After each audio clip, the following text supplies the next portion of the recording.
Average students भी इस exam को क्लियर करते हैं, बल्कि आप देखेंगे एवरेज स्टूडेंट ज़्यादा करते हैं इस एग्ज़ाम को क्लियर। लक्ष्मीकांत के नोट्स नहीं बनाने, स्पेक्ट्रम हिस्ट्री के नोट्स नहीं बनाने। दूसरी चीज़ ये बात याद रख लीजिए कि प्रीलिम्स और मेंस की इंटीग्रेटेड तैयारी होगी। ऐसा नहीं है कि प्रीलिम्स के अलग नोट्स बनेंगे, मेंस के अलग नोट्स बनेंगे। मैं सभी एस्पिरेंट्स को ना ये कहूँगी कि जो फर्स्ट अटैम्प्ट दे देते हैं ना, कि दे के देख लेते हैं, ये मत करिए। वो अटैम्प्ट आपको बाद में ना दुख लगेगा। ये सब 4-5 चीज़ें दिमाग में रखिए और अपना आंसर राइटिंग करिए। मेरे आंसर राइटिंग स्किल्स ठीक थे, मेरा कंटेंट कम पड़ता था, तो मैंने नहीं लिखी ज़्यादा आंसर्स। तो आप ये देखिए कि मैंने 4 अटैम्प्ट्स दिए हैं, मुझे तो कोई भी प्रीलिम सिमिलर नहीं लगा। तो जब नेचर ही एग्ज़ाम का ये है कि अनप्रडिक्टेबिलिटी है, तो आप पैटर्न को छोड़िए, आप अपना काम करिए, स्टैटिक करिए, करंट अफेयर करिए, सोर्सेज को लिमिटेड रखिए, और मॉक्स ही आपको प्रीलिम्स क्लियर करवाएगा। मैडम आपका लगातार प्रीलिम्स नहीं हो रहा था और इस बार आपकी 64 रैंक आई है, जो कि बहुत अच्छी रैंक है। तो इस अटेम्प्ट के बारे में बताइए, इसमें आपने किस तरीके से अपनी स्ट्रेटजी बनाई और क्या क्या आपके रिसोर्सेज रहे। Hello everyone, welcome to motivation factory, strong community of real aspirants. दोस्तों, अभी हमारे चैनल पर यूपीएससी टॉपर्स के इंटरव्यू चल रहे हैं, आप लगातार देख रहे हो। तो इसी कड़ी में आज हमारे साथ कनिका राठी मैम है, और मैडम ने अभी यूपीएससी 2021 में सिलेक्शन लिया हुआ है। 64 रैंक आई थी मैडम की, और ये मैम का 4th अटैम्प्ट था। तो सारे एक्सपीरियंस को जानेंगे, किस तरीके से मैडम की तैयारी रही, किस तरीके की स्ट्रेटजी रही, क्या बुक लिस्ट फॉलो करी, और 4 साल का समय लगा मैडम को। तो काफ़ी कुछ उन्होंने इस जर्नी से सीखा होगा, काफ़ी कुछ एनालाइज किया होगा कि क्या क्या मिस्टेक्स नहीं करनी। लगातार 3 प्रीलिम्स मैडम के क्लियर नहीं हुए थे, तो प्रीलिम्स के बारे में अच्छे से बता सकती हैं, क्योंकि उन्होंने प्रीलिम्स के लिए ज़्यादा रिसर्च करी होगी, ज़्यादा मेहनत करी है, ज़्यादा तैयारी करी है। तो प्रीलिम्स के बारे में अच्छे से गाइड कर सकते हैं आपको किस तरीके से तैयारी करनी है। तो वही आज इस वीडियो में सारी चीज़ डिस्कस करेंगे। अगर चैनल पर नए हो, चैनल को सब्सक्राइब कर लेना, वीडियो पसंद आए वीडियो को लाइक करना, और आप लोगों के जो भी क्वेरीज होते हैं आप मुझे डायरेक्ट इंस्टाग्राम पर मैसेज कर सकते हो, उसका लिंक आपको डिस्क्रिप्शन में मिल जाएगा। तो मैडम, सबसे पहले तो आपको बहुत बहुत शुभकामनाएं, और मोटिवेशन फैक्ट्री पे आपका बहुत बहुत स्वागत है। Thank you so much. मैं स्पेशल थैंक करूँगी आपको कि मेरे को आपने इनवाइट किया और ऐसे आप मेरे से इंटरव्यू ले रहे हैं। I feel very grateful and thank you once again. Madam, थोड़ा अपने बारे में बताइए, आपका शुरुआती पढ़ाई लिखाई कहाँ पर हुई हो, आपका फैमिली बैकग्राउंड। मैं मेरी स्कूलिंग ऑल थ्रू आउट एक ही स्कूल से हुई है, बाल भारती स्कूल बहादुरगढ़। उसके बाद मैंने अपना ग्रेजुएशन किया मैथमेटिक्स ऑनर्स में किरोड़ीमल कॉलेज दिल्ली यूनिवर्सिटी से। उसके बाद ही मैंने यूपीएससी की तैयारी शुरू कर दी थी। 2 बार लगातार प्रीलिम्स जब मेरा नहीं क्लियर हुआ, सो आई वॉज़ वेरी डिवास्टेटेड। तो मैंने और 2-3 एग्ज़ाम्स दिए, जिसके थ्रू मुझे मिनिस्ट्री ऑफ होम अफेयर्स में जॉब मिला। उससे पहले ही जॉब की जॉइनिंग से पहले मैंने यंग इंडिया फेलोशिप किया अशोका यूनिवर्सिटी से। After that I went to Patna, जहाँ मेरी पोस्टिंग थी। 2 साल तकरीबन मैंने वहाँ जॉब किया, और जॉब के साथ साथ भी मैं थोड़ा बहुत प्रिपरेशन कर रही थी, जिसके चलते मैंने 2020 में अपना 3rd अटैम्प्ट दिया। अनफॉर्चुनेटली मेरा दोबारा से तिबारा से प्रीलिम्स नहीं क्लियर हुआ। Then one fine day I resigned from the job and I came back home, और फिर मैंने दोबारा से जम के तैयारी की 21 में, और this was my 4th attempt, और फॉर्चुनेटली इसमें मेरी तीनों स्टेज क्लियर हुई हैं। मेरे फादर गवर्नमेंट सर्विस में थे, वो रिटायर्ड हैं। मेरी मम्मा स्कूल में, प्राइवेट स्कूल में एक टीचर हैं दिल्ली में। So this is little bit about me. Madam, strategy पर आने से पहले मैं सबसे पहले ये जानना चाहूँगा, जैसा कि आपने बताया आपने जॉब क्विट किया था, तो ये आपके पास ये मोटिवेशन, ये पावर कहाँ से आई ये डिसीजन लेने की कि मुझे जॉब छोड़ देनी चाहिए। क्योंकि आपके लगातार 2 बार प्रीलिम्स हुआ नहीं था, तो कहीं ना कहीं तो थोड़ा मोरल डाउन हुआ होगा कि यार मेरा प्रीलिम्स नहीं हो रहा, फिर भी आपने जॉब क्विट कर दी। अभी जॉब लेना कितना मुश्किल है, और अगर एक बार किसी को जॉब मिल जाती है तो यही सोचते हैं चलो सेटल हो जाते हैं, अभी आगे कितना पढ़ना है, तैयारी नहीं करनी। तो उसके बारे में बताइए, कैसे आपने ये डिसीजन लिया। देखिए, स्टार्टिंग से मेरा इंटरेस्ट तो इसी फील्ड में बन चुका था, सिविल सर्विसेज में। बट ऐसे होता है कि जब आप लगातार फेलियर आपको मिलता जाता है, तो आप नेसेसरली ही इधर उधर देखने लग जाते हैं जॉब्स के लिए और कुछ अपॉर्चुनिटी के लिए। तो मुझे अपॉर्चुनिटी मिला, मैंने एग्ज़ाम क्लियर किया, तो मैंने वो जॉब भी ज्वाइन किया। हालांकि my father was little sceptical कि आप तैयारी में लगे रहिए, बट आई थिंक मैंने उस जॉब से काफ़ी कुछ सीखा, और वो जॉब मेरे लिए एक बहुत मतलब मेच्योरिटी का फेज़ था। मैंने जितना मेचोरिटी उस जॉब में गेन किया और जितना एक्सपीरियंस मैंने गेन किया, बट साइड बाय साइड मैंने तैयारी भी कर रही थी। So when you know the day I realize कि मेरे को स्ट्रगल करना पड़ रहा है जॉब में भी और प्रेपरेशन में भी।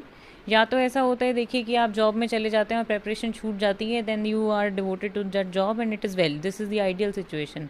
बट ना ही तो मेरे को जॉब सेटिस्फैक्शन मिल रहा था, ना ही मैं प्रेपरेशन को छोड़ पा रही थी। तो वही है, और फैमिली का सपोर्ट तो सुप्रीम होता है।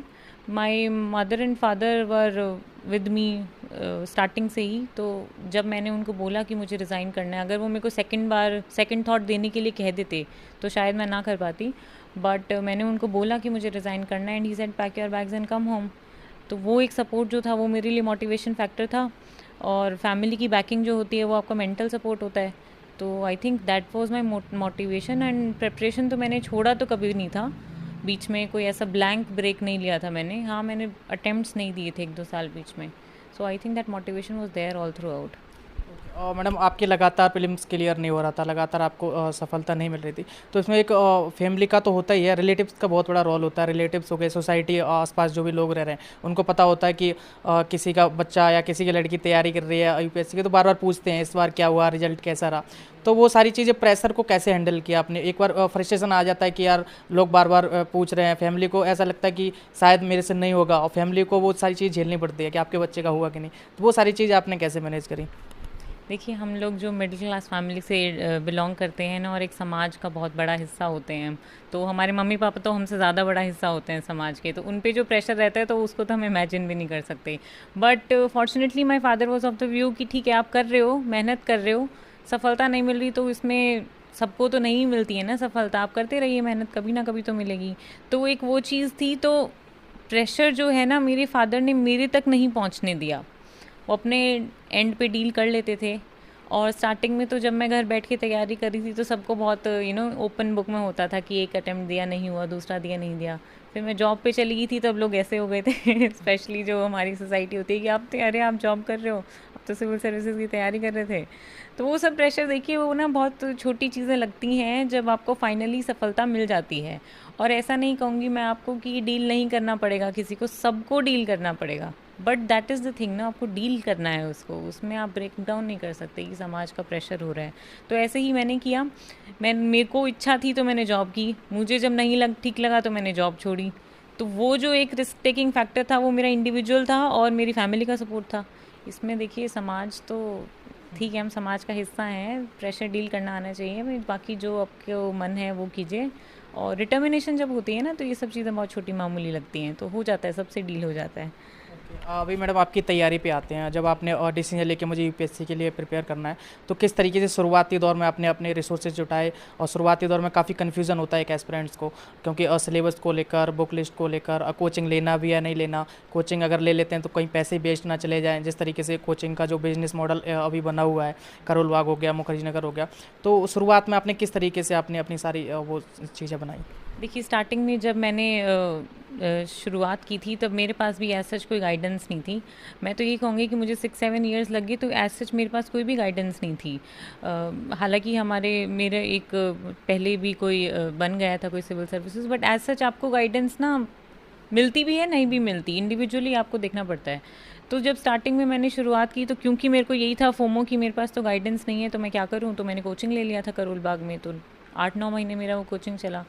उसके बाद मैंने अटैम्प्ट दे दिया था। एक तो मैं सभी एस्पिरेंट्स को ना ये कहूँगी कि जो फर्स्ट अटैम्प्ट दे देते हैं ना कि दे के देख लेते हैं, ये मत करिए। वो अटैम्प्ट आपको बाद में ना दुख लगेगा मुझे भी ऐसे होता था, वो अटैम्प्ट मैंने कोचिंग के बाद ऐसे दे दिया था। तो ये था, स्टार्टिंग में मैंने कोचिंग लिया था, बट सेल्फ स्टडी का कोई ऑल्टरनेटिव नहीं है। ठीक है, सेल्फ स्टडी को आप बीट कर ही नहीं सकते हैं। किसी भी तरह की गाइडेंस, किसी भी तरह का मोटिवेशन जो हिट एंड ट्रायल करके आप सीखते हैं ना, उसको आप, उसका कोई दूसरा है ही नहीं वे। तो यही था गाइडेंस। मैं तो स्टार्टिंग में जब मैंने तैयारी की तो अब मुझे लगता है काफ़ी नाइव थी मैं, ऐसे मेच्योरिटी में मैंने पेपर दे दिए थे। एक एकेडमिकली अगर आप साउंड एक स्टूडेंट होते हैं ना, स्टूडियस से, तो आपको लगता है कि 2-3 बुक पढ़ेंगे, कॉलेज में नंबर लाए थे अब भी लेके आएंगे। उस आई थिंक उससे मैंने वो अटैम्प्ट्स दे दिए थे। मेच्योरिटी मेरे को तो विद टाइम आई, लोगों को पहले भी आ जाती है और मेरे ख्याल से आ जानी चाहिए। आप प्रीवियस ईयर क्वेश्चन पेपर देखिए, इसका डिटेल्ड एनालिसिस करिए इस एग्ज़ाम का before we start into the preparation. तो यही है। और फिर आपका प्रीलिम्स जब नहीं हुआ तो आपको दुख तो हुआ ही होगा कि आपने तैयारी करी, फिर आपने एनालाइज किया होगा कि कहीं कहाँ कहाँ हमारी मिस्टेक्स रह गई। अब दूसरे साल के लिए जब आप प्रिपेयर कर रहे थे तो क्या क्या मिस्टेक्स आपको लगा कि ये हमारी गलतियाँ रह गई, अगर ये गलतियाँ नहीं करते तो शायद हो जाता हमारा सिलेक्शन? देखिए, 2-3 चीज़ें, जैसे कि मैं ऑलरेडी बोल चुकी हूँ, इस एग्ज़ाम की तैयारी करने से पहले ना इस एग्ज़ाम को पढ़ लीजिए, एग्ज़ाम को पढ़िए।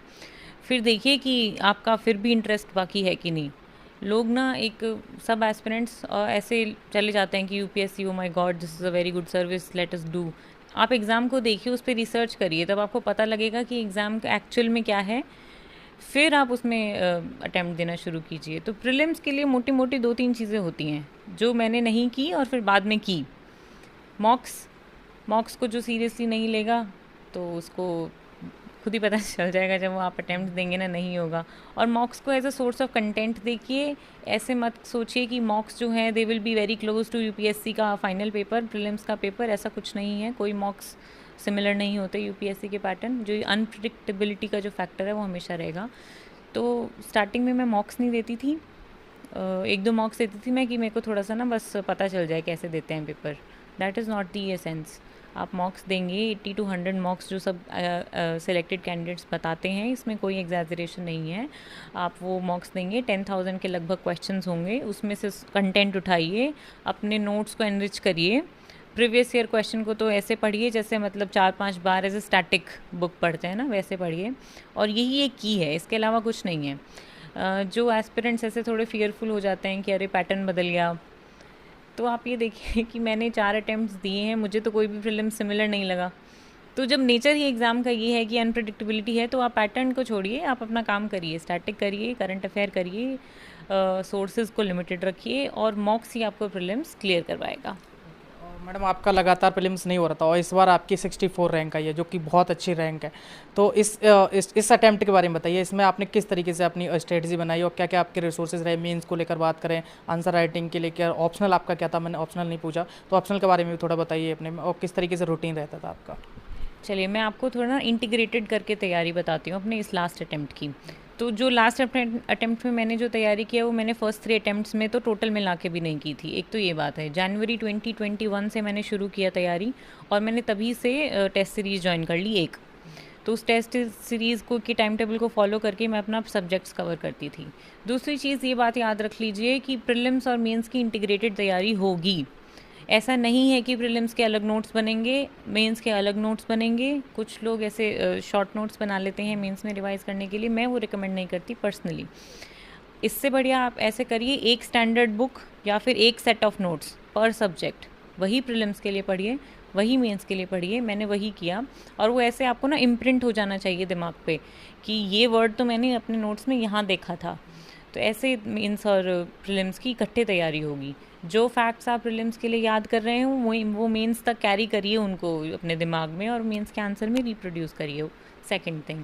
थर्ड इज़, नोट्स बनाने के पीछे ज़्यादा फोकस नहीं होना चाहिए, ऑप्शनल के नोट्स बनाने के पीछे फोकस होना चाहिए। ऑप्शनल के नोट्स ऐसे होने चाहिए आपको कि बुक ही ना रेफ़र करनी पड़े, क्योंकि मैं नहीं मानती कि किसी भी ऑप्शनल सब्जेक्ट की कोई 1 या 2 या 3 बुक्स मतलब ऐसे मार्क्ड हैं। 10-15 सोर्सेज से पढ़ना पड़ता है ऑप्शनल। फाइनली आपके ऑप्शनल के नोट्स बहुत बढ़िया होने चाहिए। ये चीज़ है। कुछ बुक्स हैं उनके नोट्स बनाने ही नहीं हैं। लक्ष्मीकांत के नोट्स नहीं बनाने, स्पेक्ट्रम हिस्ट्री के नोट्स नहीं बनाने, एंशिएंट हिस्ट्री के बना सकते हैं आप। कुछ छोटे मोटे सब्जेक्ट्स रह जाते हैं, आईआर उसके बना सकते हैं। तो ये चीज़ें क्लैरिटी रखिए अपने दिमाग में। चौथा है आंसर राइटिंग। अच्छा, एक लाइन में अपने आप से ना ये पूछिए कि वॉट एवर आई नो, जो मुझे आता है क्या मैं उसे रिप्रोड्यूस कर पा रहा हूँ, या मुझे जो आता है वो मैं उसे रिप्रोड्यूस नहीं कर पा रहा हूँ आंसर कॉपी पे। तो ये दोनों का आंसर आप देखिए। अगर आपको जो आता है और आप लिख पा रहे हैं तो मेरे ख्याल से आपको आंसर राइटिंग की ज़्यादा करने की बजाय कंटेंट कलेक्शन पे जाना चाहिए। अगर आपके साथ ये प्रॉब्लम है कि आपको आते हुए फिर भी नहीं लिख पा रहे आप आंसर, तो आप आंसर राइटिंग करिए डेली बेसिस पे। 1 या 2 आंसर लिखिए, ज़्यादा नहीं, 1 या 2 लिखिए, खुद ही इवैल्यूएट करिए। एक ये तो एक क्वेश्चन मुझसे बार बार पूछते हैं एस्पिरेंट्स कि मैम सेल्फ इवैल्यूएशन कैसे करें, और हमारे पास तो कोई वो नहीं है, मतलब गाइडेंस ऐसे।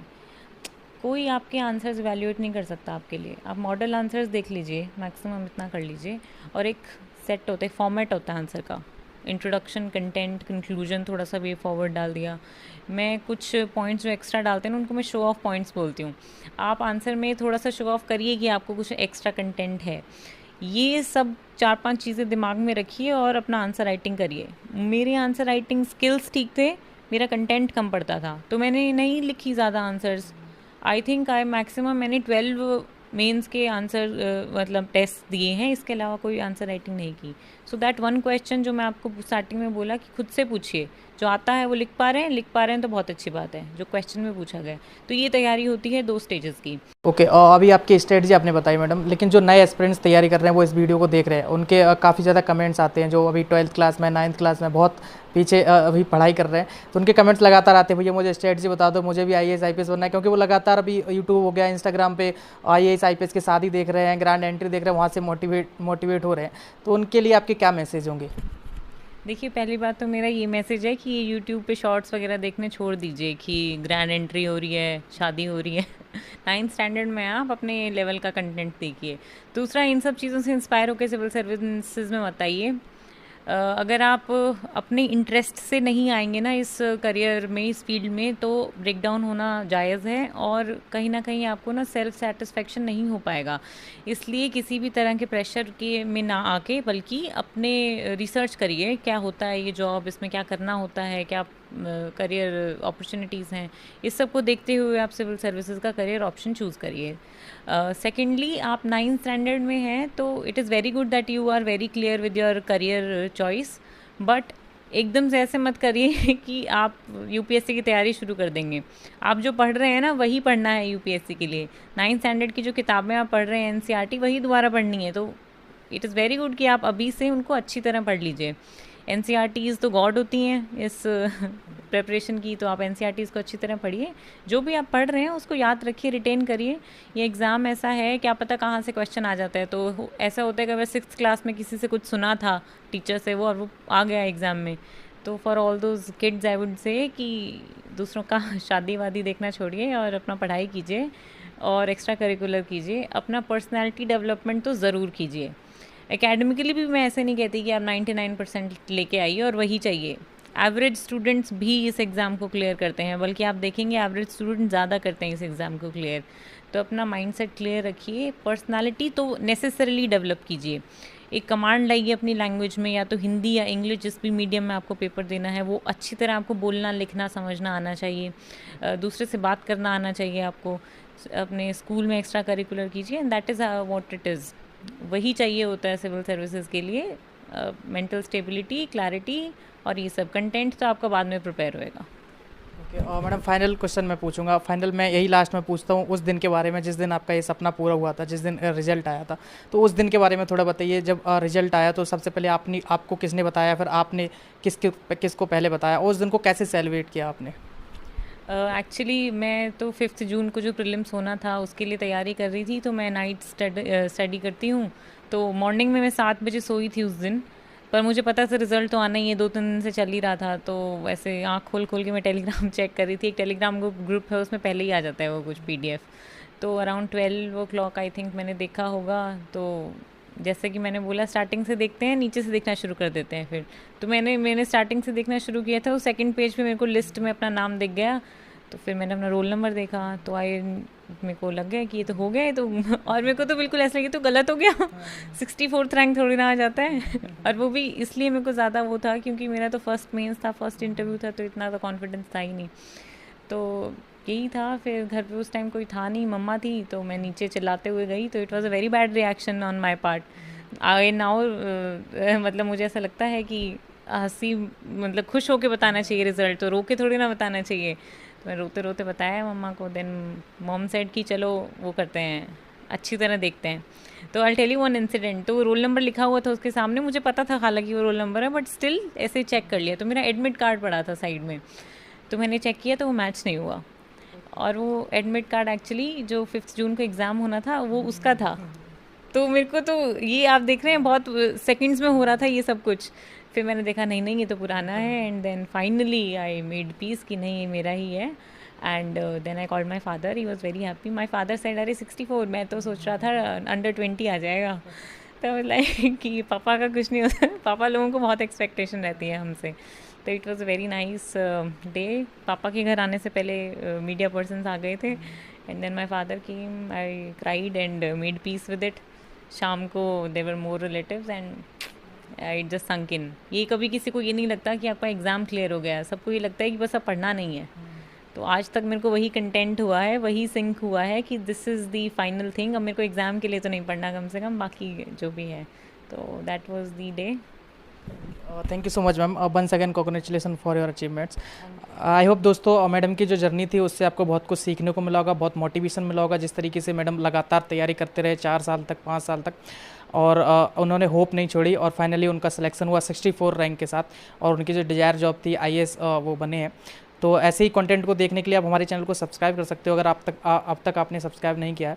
बाकी वीडियो को तो लाइक कर ही देना। आपके जो कमेंट्स होते हैं उनसे मुझे बहुत कुछ सीखने को मिलता है। लगातार मैं अपने आप को इम्प्रूव कर रहा हूँ, तो आप मेरे बारे में बता सकते हो किस तरीके से और इम्प्रूव कर सकता हूँ, क्या गलतियाँ कर रहा हूँ, वो चीज़ें मैं अपनी वीडियो में आगे सुधारूँगा।